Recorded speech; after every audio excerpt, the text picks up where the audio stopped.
Eleições 2024. Cobertura Jornal O Comércio.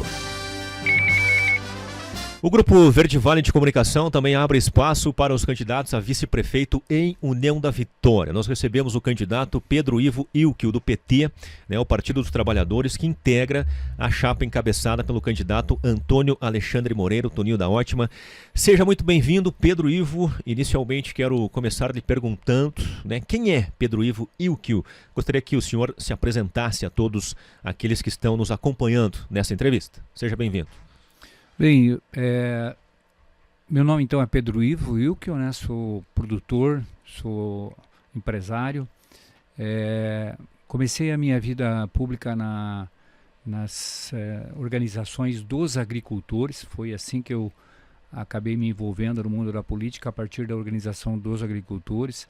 Ajudei na organização de 9 sindicatos de trabalhadores rurais no sul do Paraná, isso em 1986. E mais tarde saí candidato a prefeito aqui do município, depois saí a deputado, fui prefeito 2 vezes da cidade de União da Vitória e fui também 2 vezes deputado estadual. Basicamente, essa é a minha apresentação. Muito bem, deixa eu lembrar aqui um pouquinho das regras da nossa entrevista. Ela terá uma duração de 30 minutos, com mais 2 minutos para as considerações finais do candidato. Os 10 primeiros minutos mais 1 serão veiculados também na Verde Vale FM. Todos os candidatos a vice-prefeito foram convidados para essa sabatina e todos responderão as mesmas perguntas. E quero também lembrar a você que está nos acompanhando que essa e outras entrevistas com candidatos em União da Vitória, em Porto União, nos municípios aqui da região, General Carneiro, Bituruna, Paulo Frontin, Paula Freitas, enfim, Cruz Machado, estão todas disponibilizadas aqui no nosso canal no YouTube do Jornal O Comércio. Então é importante que você não só assista, acompanhe as entrevistas, mas também inscreva-se no nosso canal, que tem muito conteúdo de qualidade. Deixa eu pedir à nossa produção que coloque o cronômetro na tela para que a gente dê início a essa entrevista. Vamos lá então, candidato.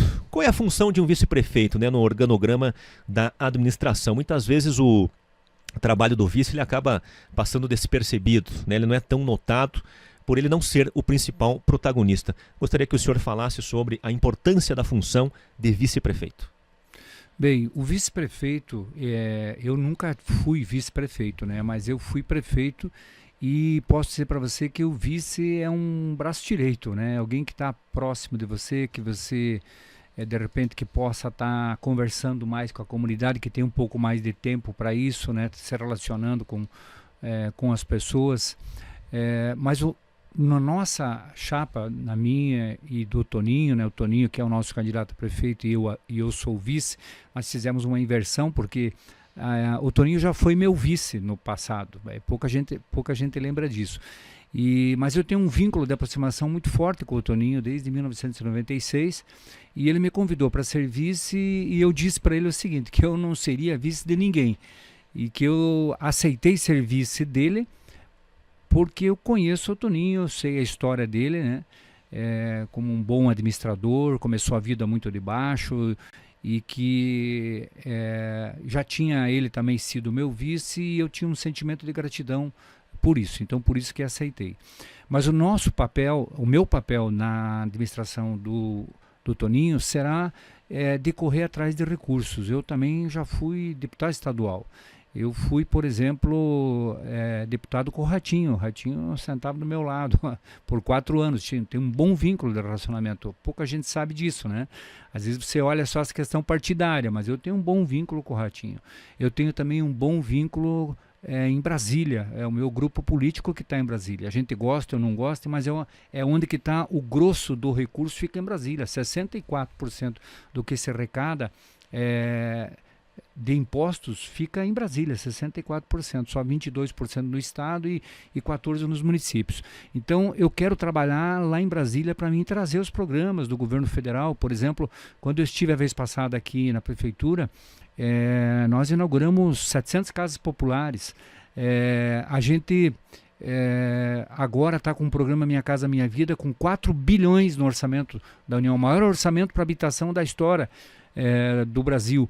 E nós precisamos trazer essas casas para cá, precisamos fazer projeto, correr atrás de terreno, buscar recursos para a saúde, para melhorar nosso parque de máquinas, enfim. Então o meu papel será esse, fazer projetos e correr atrás do recurso para trazer para a União da Vitória. Muito bem, candidato, o senhor vai participar diretamente das escolhas para a montagem da equipe de governo, né? O senhor terá uma voz ativa na indicação do secretariado, por exemplo, e também dos cargos estratégicos dentro da prefeitura? Não, eu entendo que isso é um papel de livre escolha do prefeito. Então, se ele me chamar para me consultar alguma coisa, eu posso até opinar. Mas eu tenho que deixar o Toninho ter liberdade para ele escolher a equipe que vai trabalhar com ele. E ele é um bom administrador, eu acho que ele pode fazer uma boa equipe, eu acho que ele pode fazer um bom governo pela história de vida dele. Então, vou me ater apenas a ajudar, e à medida que for necessário que ele me solicitar, estarei junto. Tem vários gargalos na administração municipal que a gente vai ter que estar descascando esses abacaxis. Não é fácil administrar a prefeitura com essa atual situação que estamos vivendo, que acho que provavelmente vamos abordar para frente, que é a questão da dívida com o Fundo de Pensão e Aposentadoria dos servidores públicos, que os servidores não têm culpa nenhuma disso. Na verdade, é má gestão do fundo desde a sua organização até agora. Mas quem vai montar a equipe de governo será o candidato a prefeito Toninho. Tá certo, estamos conversando com o candidato a vice-prefeito em União da Vitória, Pedro Ivo Ilquio. Candidato, qual o senhor acredita ser o principal problema hoje, né, atualmente, de União da Vitória? O que é prioridade logo nos primeiros dias de governo, caso a sua chapa seja eleita? Aquela questão urgente de ser resolvida. Bem, eu acho que a questão urgente, e o Toninho tem falado isso, por isso que eu estou repetindo aqui, é a questão da saúde pública. Tem que organizar um sistema de saúde o mais rápido possível. Tem muitas mulheres que estão indo fazer a sua consulta de um ginecologista em Curitiba, indo é um transtorno gigantesco, saindo de madrugada, voltando muito tarde. Então, a saúde pública nós temos que sentar e, dentro das possibilidades financeiras, pensar como dar uma resposta de imediato. Tudo é importante, tudo. Tem várias ações que são importantes. E a questão do Fundo de Pensão e Aposentadoria temos que começar a trabalhar a partir do primeiro dia do governo. É o que está mais sangrando o município, é o que dificultou a administração do Bachir e vai administrar as próximas administrações também. Muito bem, candidato, o senhor citou aí a questão da saúde, né? O senhor questionado sobre a questão prioritária, né? Logo nos primeiros dias de uma possível gestão, mas podemos citar aqui também educação, né? Transporte público, segurança pública, os próprios serviços públicos, que são áreas aí tidas como prioritárias e que demandam, né, maiores anseios da população. Resumidamente, quais são os principais projetos pensados para a cidade de União da Vitória nessas áreas prioritárias, nesse conjunto de áreas citadas acima? Então, o Toninho tem colocado e com uma preocupação que a gente percebe, por exemplo, falta de vagas nas creches, no Centro de Educação Infantil. Não se chama mais creche. Você chamava creche quando era só o cuidar, né? Mas hoje você sabe que o Centro de Educação Infantil ele é o educar também, e não é o ensino fundamental vem depois. O educar é algo muito mais complexo. Uma criança de 0 a 6 anos, ela vai levar para o resto da vida o que ela tiver de um conteúdo pedagógico, de ensinamento nessa fase de 0 a 6 anos. Coisas como honestidade, responsabilidade, direito, dever, cidadania, autoestima, tudo isso você adquire de 0 a 6 anos. É uma missão muito complexa e que o primeiro mundo está enxergando com lupa, está colocando os melhores mestres e doutores nessa fase da vida. Então, o Toninho tem falado que nós temos uma falta aí de em torno de 500 vagas. Isso é muito importante também como o cuidar também é uma coisa importante, não só, claro, o educar é o mais importante, mas para que uma mãe possa trabalhar, flexibilizar a questão dos horários sem prejudicar os funcionários, né? Mas tem que se dar um olhar especial para que também possa se estender os horários, enfim, para facilitar que as pessoas, geralmente o casal está trabalhando fora hoje. Então, vamos dar uma atenção muito especial. Na área da saúde, que eu já falei, é uma área que precisamos correr atrás de recursos, precisamos fazer uma ginástica no sentido para que você possa fazer sobrar recursos e esticar os horários de atendimento, reduzir as consultas especializadas, que é uma coisa, as filas são bastante grandes, né? A gente viu alguns bairros com 4 fichas apenas para cada 2 dias, como o bairro da Limeira, né?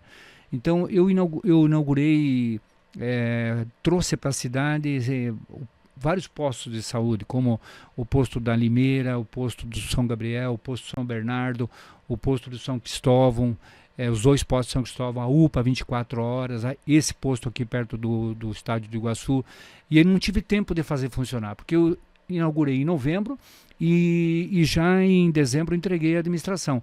Então nós queremos replanejar o funcionamento desses postos. Por exemplo, São Cristóvão pretendemos abrir à noite, fazer, além das 2 equipes do Programa da Saúde da Família, ser um ambulatório médico 24 horas. Então é um desafio para a gente estudar e fazer funcionar da nossa maneira.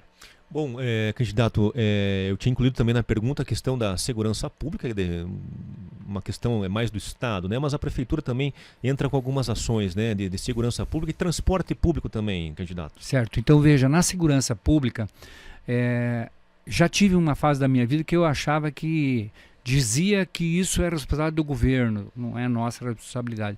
No entanto, não é assim. Aprendi isso na minha segunda gestão. Na primeira, eu achava que era responsabilidade do Estado. O prefeito é o grande líder da cidade. E tudo o que acontece na cidade diz respeito a ele.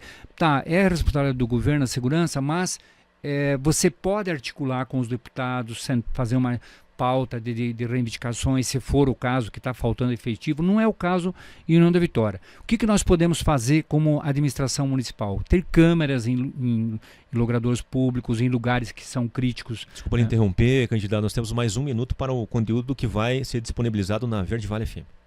Então, ter câmeras que possam estar ligadas com a Polícia Militar, a possibilidade de você conseguir emendas parlamentares, tanto da esfera federal como a nível do Estado, para que você possa mapear esses pontos, manter os terrenos baldios roçados, limpos, para que não sirvam de esconderijo, e fazer essa limpeza e depois colocar isso no IPTU, na conta de quem não está fazendo a limpeza. Fazer uma campanha educativa da importância dos proprietários limpar esses espaços, né? Então são coisas que são importantes e ajudam na questão da segurança. Na questão do transporte coletivo urbano, eu acho que está um problema muito sério na área rural. As pessoas perderam esse transporte, muitos lugares não tem mais. Então nós precisamos pensar numa proposta talvez de quilômetro rodado, e a gente arriscar baixar a parcela do ônibus para que mais pessoas possam usar o ônibus. Se mais pessoas usar o ônibus, dilui o custo. Quanto menos pessoas usar o transporte coletivo, mais caro fica. Então temos conversado com o Toninho, eu tenho visto, o Requião tem falado disso em Curitiba também, porque o poder público pode arriscar, não cobre o custo, mas nós vamos jogar a menos para que mais pessoas usem o transporte coletivo urbano. Então vou voltar a trabalhar a planilha foi a única administração que trabalhou a planilha de transporte coletivo do Ministério dos Transportes, do GIPOT, que é complexa para ser trabalhada, mas na nossa gestão, quando eu dava um aumento do transporte coletivo, eu dava embasado na planilha. E isso, quem dá o aumento da passagem é o prefeito, e tem que ser com muita cautela e com muito embasamento técnico nessa área. Muito bem, o senhor citou aí na resposta anterior a questão do produtor rural. Vamos entrar nessa questão, né, candidato? Nós temos muitas localidades no interior de União da Vitória que produzem, que geram empregos, né, e que necessitam, né, de incentivos, de infraestrutura, de melhorias nos acessos, né, nas estradas rurais. Que tratamento será dado ao produtor rural do município? Veja, nós pretendemos, está no nosso plano de governo, que está no site do TRE, né? Quem quiser, tem, aliás, de todos os candidatos estão lá, né? A proposta de governo. A área rural, primeira coisa, tem que pensar numa boa manutenção das estradas da área rural. Isso é básico do básico, mas é difícil fazer isso também. Não é o básico, mas é difícil. Então tem que dar uma atenção boa, tem que ver o parque de máquinas nosso, se não tem que correr atrás de recursos na esfera federal, estadual, de emendas, e tem que equipar o nosso parque de máquinas. A vez passada que eu tive na administração, eu comprei 2 patrolas novas, e olha que fazia muito tempo que o município não tinha comprado, era lá para trás ainda que tinha comprado as patrolas. Comprei uma escavadeira hidráulica, foi a primeira escavadeira hidráulica que o município teve. Comprei também caminhões, fiz a minha parte. Se cada gestor que entrar comprar algumas máquinas novas, você fica com ferramentas para poder trabalhar, né? Então isso é o básico, mas a gente pretende trabalhar com um programa de horas máquinas para os agricultores também, que é através de um programa, não é assim, atende de qualquer maneira. Você faz um programa, você faz um sorteio pela qual comunidade que começa e faz o giro até fechar toda a área rural. E os agricultores sabem que, olha, a tendência é que tal mês chega aqui na nossa comunidade. Então fazer um programa de horas máquinas, não só de horas máquinas, mas até de apoio. Às vezes não adianta se ir lá passar um trator de esteira, abrir uma estrada que é um caixão, a primeira chuva que dá, lava tudo. Então às vezes tem que fazer um bueiro, às vezes você tem que colocar uma pedra, né? Para fazer bem feito, porque ela aguente um bom tempo. Porque se ela aguentar pouco, mesmo que seja do acesso para dentro, ela aguentar pouco é prejuízo para o município, tem que voltar de novo, mexer com máquina. Então nós vamos trabalhar nesse sentido. Nós chegamos a produzir ovos orgânicos na nossa gestão. Nós temos 5.000 e poucos alunos. Eu vi um modelo que foi implementado em alguns países em que se fornece um ovo por dia para as crianças. Claro que seria muita coisa, né? Mas um ovo por semana a gente consegue já ter um grupo bom de galinhas, de pessoas na área rural que tem uma receita, que sabe que vai produzir e vai vender.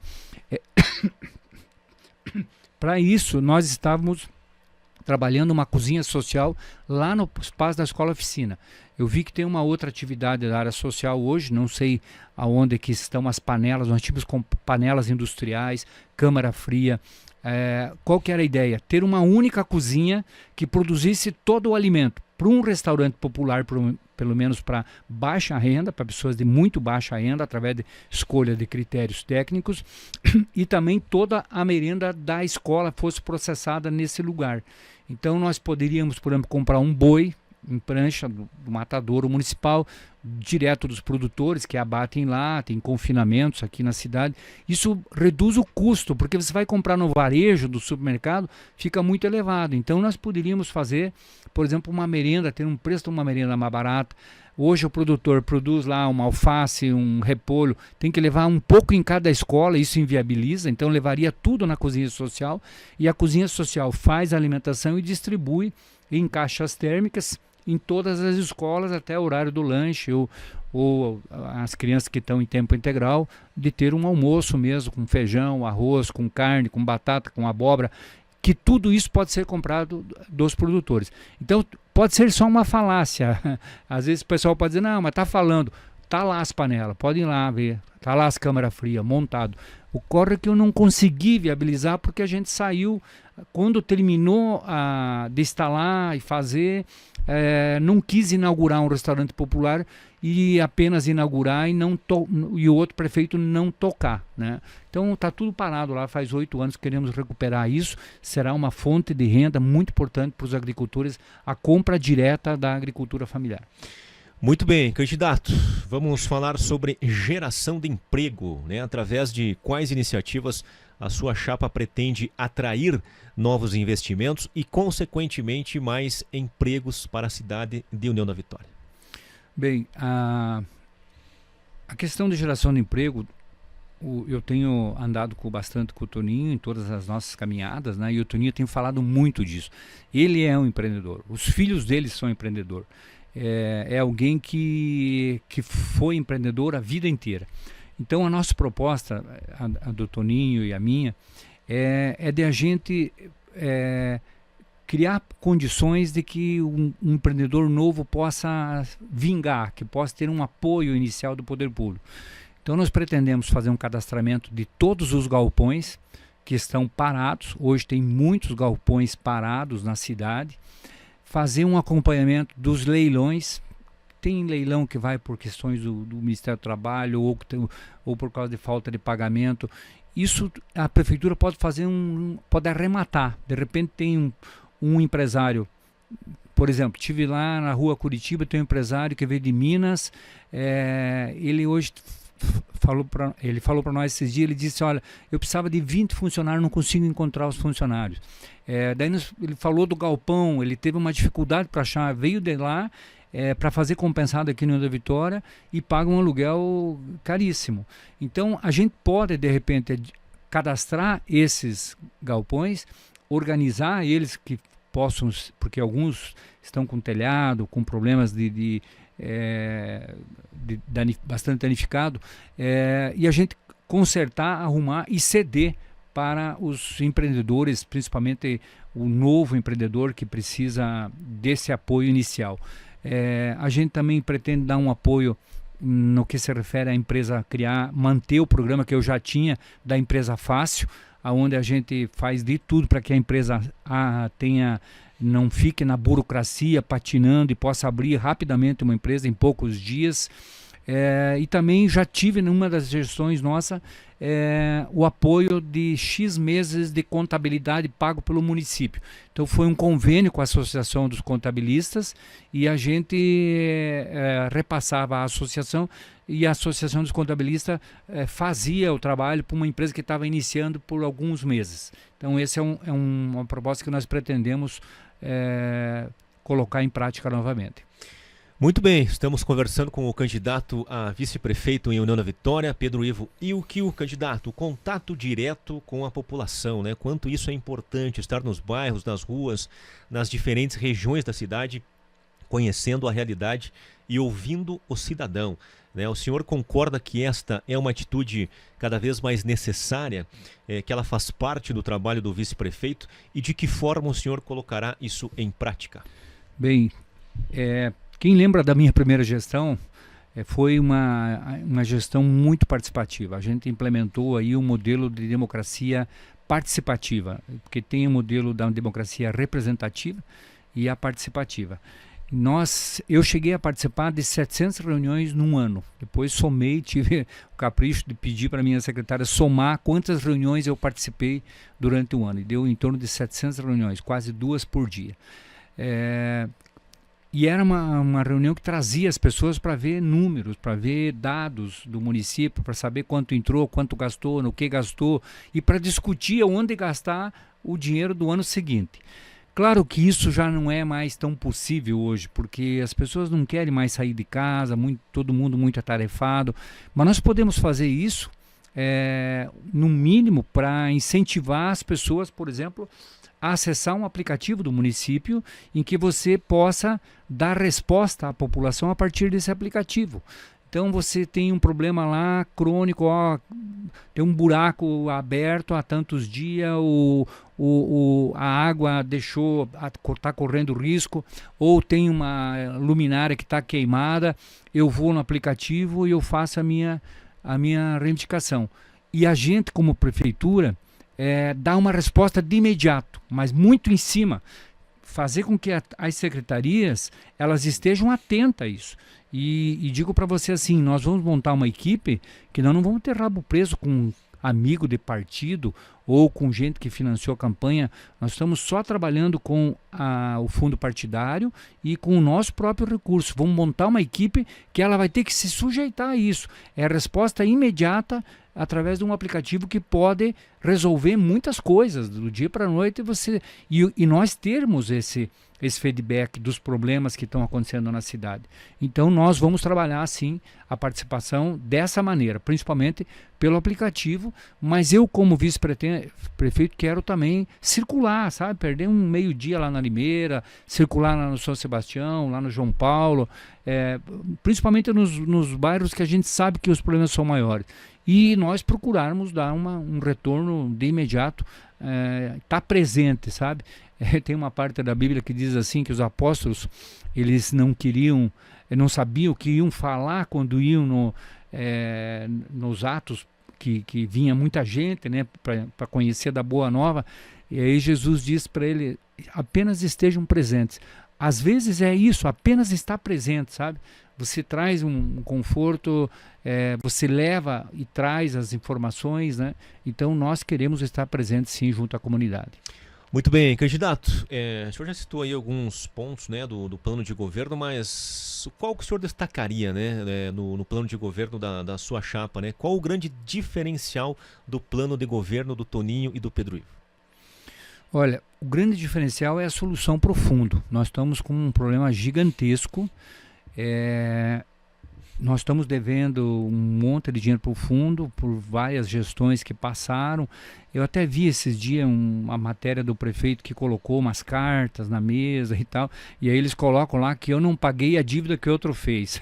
Ora, o outro que fez, eu ia pagar a dívida dele, não ia pagar a minha, deixar a minha em dia, né? Engraçado que eles não cobram de ninguém, dos outros que vieram depois de mim e que não pagaram aquela dívida que o prefeito fez. E eu fui enganado naquele negócio, porque eles me consultaram se eles podiam pegar o dinheiro para pagar o 10º de 1996. Só que fizeram uma lei e colocaram 3 décimos, o equivalente é 3 décimos. O de 95 não tinha sido pago também, mais um valor semelhante, que era de términos de obra. Então eles me deram 3 ou 4 meses para mim pagar 3 folhas de pagamento, impossível, né? Então eu pedi um parcelamento, paguei um pouco, mas não fui eu que fiz a dívida, eu nunca deixei de fazer, pelo contrário, eu atualizei o cálculo atuarial, começou muito ruim o nosso fundo, com 4% só de repasse do trabalhador e 8% do empresário, sendo que já na Previdência já era 8 e 11%. Então não teve carência, todos os fundos começaram com 15 anos, o nosso já logo de cara aposentou com 4 anos primeiro, abriu a porteira e daí não deixou o bolo crescer a um ponto suficiente para que as aplicações financeiras cobrissem as suas despesas. Então todos os fundos começaram com 15 anos. Mas eu digo para você porque esse é o maior gargalo da cidade, hoje está sangrando. Digo para você que o Bachir foi um herói até de chegar até esse momento sem ter folha atrasada, porque quando na eleição passada eu falei que vai ter problemas seríssimos. E ocorre que na pandemia as prefeituras fizeram uma grande economia. Por exemplo, transporte escolar parou 2 anos. Você gasta quase 15 mil por dia de transporte escolar, merenda escolar e um monte de coisa. Então a prefeitura fez uma economia e conseguiu sobreviver. O Bachir conseguiu chegar até aqui sem atrasar a folha, mas é um ato heróico, na verdade. Mas nós temos um grande diferencial. Nós temos um diferencial que é Brasília.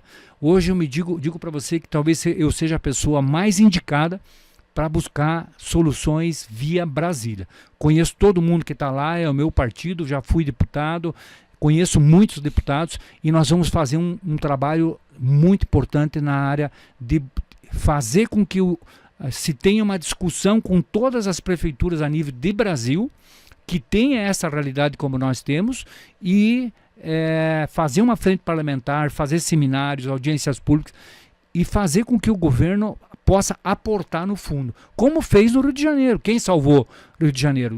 Mesma situação que nós, foi Brasília. Quem salvou o Rio Grande do Sul? Foi Brasília. Quem está salvando Minas agora é Brasília. Então não tem outra solução, ou Brasília bota um volume X no fundo e aí a gente pode continuar a dar vida ao fundo, ou todo mundo vai acabar indo para a Previdência, o que seria um caos para a própria Previdência, que hoje já tem mais beneficiários do que contribuinte. Então isso daria um rombo muito grande. Então eu digo para vocês que o grande diferencial nosso é isso. Nós vamos buscar uma solução para isso, vamos fazer uma discussão a nível de Brasil e vamos buscar uma solução no conjunto. Não tem como salvar só a União da Vitória, mas alguém tem que puxar isso, e ninguém está puxando isso. Londrina é a mesma situação que nós aqui do União da Vitória. Então nós vamos buscar e somos o grande diferencial. Todos os programas do governo federal estarão aqui na União da Vitória. Assim como, por exemplo, a área de lazer que está aí já é do governo federal, é da Itaipu, do nosso governo, essa área que estão fazendo o Parque Linear ali no São Cristóvão. É um recurso via Itaipu, do amigo Enio, que foi deputado comigo, foi secretário do Requião, que é o presidente da Itaipu Binacional. Então, esse é o nosso grande diferencial. Nós temos acesso no Estado e nós temos acesso principalmente em Brasília, onde está o grosso dos recursos. E vamos buscar uma solução definitiva para o fundo. Muito bem, temos pouco mais de 2 minutos, candidato, antes das suas considerações finais. Vamos falar das novas, das futuras gerações. No plano de governo, existe algo pensado para a criança e o adolescente, especialmente aqueles em situação de vulnerabilidade social? Sim, a questão da vulnerabilidade. Exatamente. Social a gente olhou com muito carinho quando esteve na prefeitura. A gente tinha um espaço bom, né, onde é que as crianças estavam. Depois não sei por que trocaram aquele espaço, mas era uma área central ali perto da Caixa Econômica. O município acabou sendo tutor de várias crianças que acabam sendo tiradas da família pela justiça, enfim. Então nós vamos olhar com muito carinho essa questão da área social e principalmente esse trabalho das crianças que ficam até quase 18 anos e aí elas se vê do dia para a noite na rua, né? Então tem que pensar em alguma possibilidade de que elas possam ser encaminhadas a um coletivo delas mesmo, a um espaço físico delas, que elas continuem tendo um espaço e que possa se encaminhar para o emprego. Também nós queremos fazer um trabalho junto com a Escola Técnica Federal, que tem os cursos técnicos. A Escola Técnica Federal foi uma luta minha de deputado estadual, e ali nós temos que trazer não só o curso no meio ambiente, nós temos que trazer cursos modernos hoje, como eletrônica, mecatrônica, construção civil, dentro de uma nova lógica que se trabalha hoje. Então a Escola Técnica Federal, queremos discutir com os empresários, ver a demanda de mercado, mecânica, por exemplo, está faltando, e capacitar essa juventude para essa nova linha de novo momento que estamos vivendo, com profissões que exigem muito mais tecnologia e estão mais adaptados a uma nova era aí. Muito bem, candidato. Temos mais alguns segundos e os 2 minutos restantes para as suas considerações finais, por favor. Então, essa questão da Escola Técnica Federal, é preciso fazer uma discussão ampla com a sociedade, né? E buscar os cursos que realmente a sociedade precisa, né? E que tem demanda por esse mercado. Acho que isso é muito importante, porque muita gente que passou agora já tem na Escola Técnica Federal, por exemplo, tem agronomia gratuitamente, né? Na minha primeira gestão nós trouxemos a Uniguaçu e depois na minha gestão de deputado nós trouxemos a Escola Técnica Federal. São 2 ferramentas que dão oportunidade das pessoas na vida a estudar e prosperar, né? Quanta gente que não teria condições, mas mesmo fazendo na Uniguaçu, que é privada, mas fez um curso bom e hoje está trabalhando já no mercado, em enfermagem, em farmácia e tantos outros cursos, né? Bem, queria agradecer também a oportunidade de estar aqui falando sobre a nossa proposta e pedir o apoio para o Toninho, 43, e nessa eleição o pessoal está acostumado a votar no Pedro Ivo e no 13. Nessa eleição é 43. Estamos pedindo esse apoio, então. O Toninho será um bom administrador, tem experiência de vida, a vida dele mostra de que ele foi um bom gestor, um bom administrador e vai fazer da mesma forma em União da Vitória. Então, para votar no Pedro Ivo e no Toninho, é 43 e pedimos esse apoio a todos. Muito bem, você acompanhou a entrevista com o candidato a vice-prefeito de União da Vitória, Pedro Ivo Ilquio, do Partido dos Trabalhadores, que integra a chapa encabeçada pelo candidato Antônio Alexandre Moreira. Lembrando, né, que essa e as outras entrevistas ficam disponibilizadas aqui no nosso canal do jornal O Comércio no YouTube, né? Então inscreva-se lá, né? Não esqueça de se inscrever no canal, curtir lá as nossas entrevistas, né? Porque isso também pode ser muito produtivo para você fazer a melhor escolha no dia 6 de outubro. Pedro Ivo, muito obrigado pela presença, um abraço e até uma próxima. Até uma próxima. Obrigado. Eleições 2024. Cobertura Jornal O Comércio.